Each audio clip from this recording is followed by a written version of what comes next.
Hello, friends, and welcome back to Stories About Entitled People. Our OP worked his butt off for that money, and he deserved it. His coworkers seemed to be a bunch of unprofessional jerks, and it went on long enough.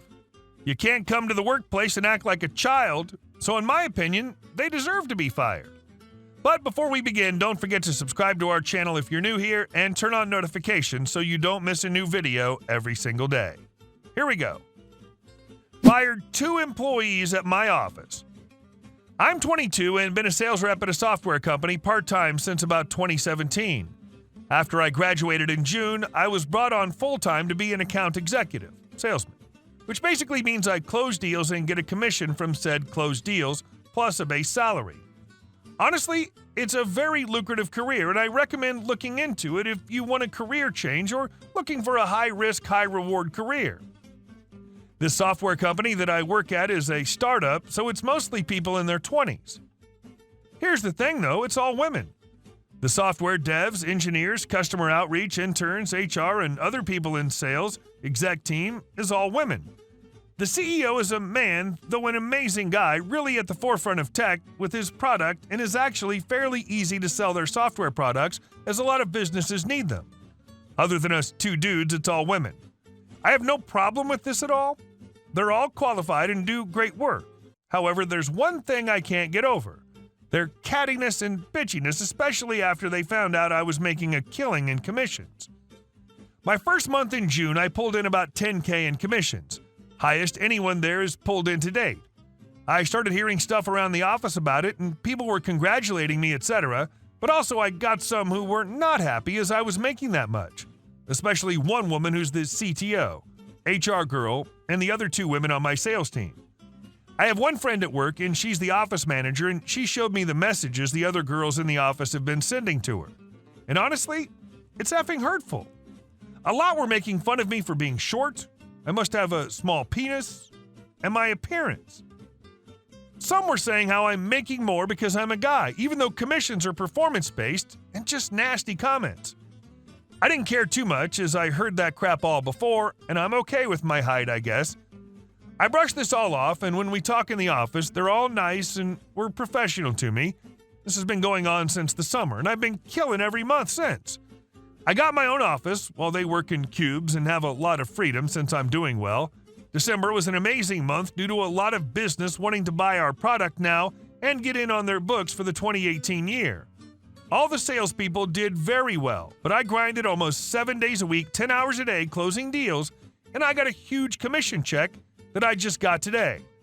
It was around $45K before tax, which was so effing crazy. But of course I expected it because of how many deals I closed. As expected, the HR girl told everyone I made that much in commission, and they were all crapping on me, claiming sexism, saying I got better leads to close than them, etc., and just being nasty. My friend, the office manager girl, showed me all these messages, and I couldn't take it anymore.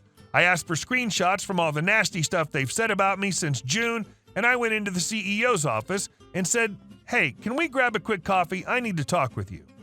He said sure, as he wanted to talk anyways about my great month in December and congratulate me. We sit down at a cafe, and I get straight to the point and showed him everything and tell him what's been going on. He's shocked and said he had no idea this was happening and said that this was workplace bullying and should not be tolerated. But he didn't know what to do. He couldn't fire all the women for this. But I did want one girl who was the most cruel in the messages to get canned. He said he agreed she should be let go for this. When he got back to the office, he immediately called in a few of the women and fired 2 of them and wrote the rest up for creating a toxic work environment. He also sent a mass email out saying that he's contacted an HR consultant who will be coming in next week to talk with us and review our policies. But now I'm the office pariah, basically. No one said bye to me at the end of the day like they usually do. I was getting nasty looks all afternoon. I love working here as the money's great and everyone's nice to my face, but I feel like such an a-hole for some reason. I never complained about someone like this before, and I feel bad about 2 women around my age losing their jobs. I spoke to my friend about this after work, and she said it was an extremely jerkish thing to do. I should have confronted them directly to tell them to stop instead of running to the boss. Also, she said she does think it's sexism that I was making so much more than the other women in the office, even if it's performance-based. Also said something about how childish comments shouldn't really get them fired, as they were probably joking. And our second story. Karen wants me to change the bank's email address and loses it when I tell her I work for a clothing store. Little backstory. I'm a 26-year-old female with 6 years of experience in the customer support/service department, aka call center. Over the years, I changed a few firms due to personal reasons. I have nerves of steel and can listen to a person yelling at me and not blink. During the years, I've met a lot of crazies, and here are a few stories about them.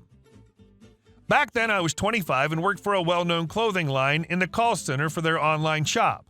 My office was the sister office of the brand, so not your average call center.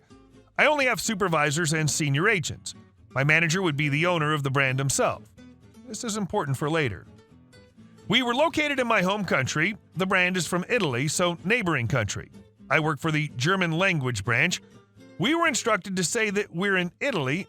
Many Germans refuse to speak with anybody who isn't from Germany. Not everyone's like that, but most sadly are. And I apologize if I've offended anyone. And telling them that we're in Italy saved us 70% of the time. A necessary white lie, as there are call centers all around Europe which employ only the best, yet that doesn't matter if we're not born and raised in the country of the language we're working in. One day, this Karen called and asked why the confirmation of the purchase came from an, to her, unknown email address and not the regular one. Explanation we got back from the bank: the online bank changed the email address and for all other info to contact their customer service. This usually shuts people up. But boy, does it not her. Karen: what? Why'd they change it? Me: I don't know, ma'am. I don't. Karen: is this a scam? I want my money back, or I'm going to call the police. Me: ma'am, for that you'll have to call the customer service of the bank. Karen: I have. Me, stupidly: what have they said? Karen: are you stupid? Change the email address and give me my money back. Now I realize what's happening and try to explain to her that I'm not the bank. Me: ma'am, you have called the clothing brand online shop. Karen: yeah, so? Me: you need to contact the bank. I am not the bank. I work for a clothing brand, not the bank. Please contact them. The Karen, being a Karen, didn't take the explanation well and interpreted it like, so you aren't working for the bank? Scam? Thief? I'll call the police. The news? My lawyer. How dare you do this to me? I am a longtime Golden member. Now, our membership cards and levels have specific names, so gold doesn't mean anything to us, nor does the bank have a membership card. Karen: you probably aren't even in Germany. How dare you, Balkan? In this context, it's an insult, and probably at least half the Europeans here will understand it. Trash, do this to me. Me: I'm in Italy, where this brand is from. Now, please calm down and call the online bank. We cannot help you.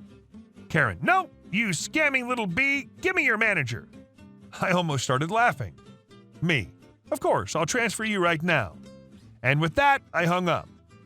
My supervisor asked me what happened and gave me a pat on the shoulder after hearing my crazy tale, saying that I should have hung up sooner.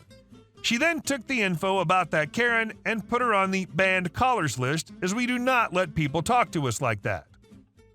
Good for you, helping her get banned. Now she can call all she wants and get nowhere till she wises up. And our last story. But disabled people can't use power tools. I'm a 29-year-old disabled female, incomplete quadriplegic, with full use of one hand and arm and 70% use of my right hand and arm, and I'm in a wheelchair. I'm not a stereotypical female. I wear bright girly colors, I paint, draw, but more important to this story, I know my way around a hardware store. My father was a builder and my mom's artistic, so my interests are a bit of both. And I know how to use power tools. This happened a year before COVID-19. I was bored one weekend, so I decided to go to my local hardware store to pick up a few things to make a bookshelf. I own a multi-tool, a power tool that has attachments like a wood cutter and sander, but I wanted to get a few extra products for my multi-tool, and I was contemplating buying an orbital sander. This is when Karen showed up. At first, she wasn't acting like a Karen, but her attitude quickly changed. Karen: excuse me, young lady, can I help you find something? Me: no thanks, I know what I'm looking for.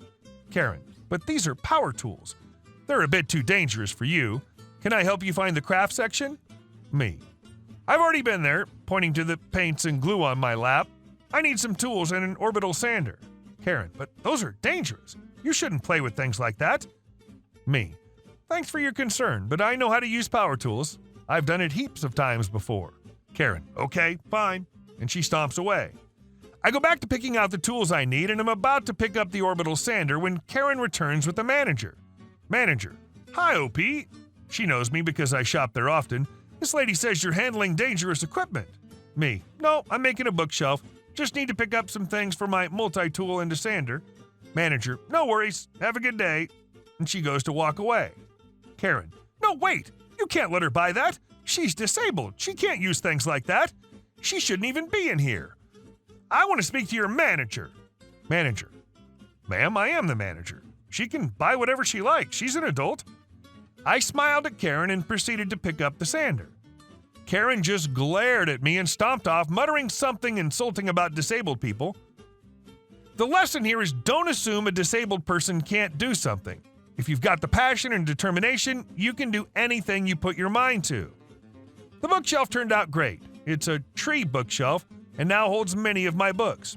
It hasn't fallen apart, so I can safely say that I know what I'm doing. Hey guys, thank you all for watching the video. I'll see you in the next one.